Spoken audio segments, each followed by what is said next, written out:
والشمس وضحاها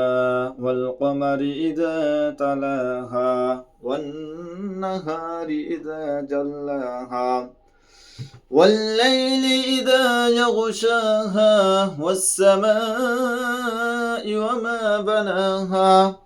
والأرض وما طحاها ونفس وما سواها فألهمها فجورها وتقواها قد أفلح من زكاها وقد خاب من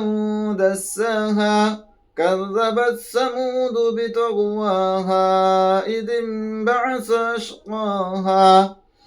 فقال لهم رسول الله ناقة الله وسقياها فكذبوه فعقروها فدمدم عليهم ربهم بذنبهم فسواها ولا يخاف عقباها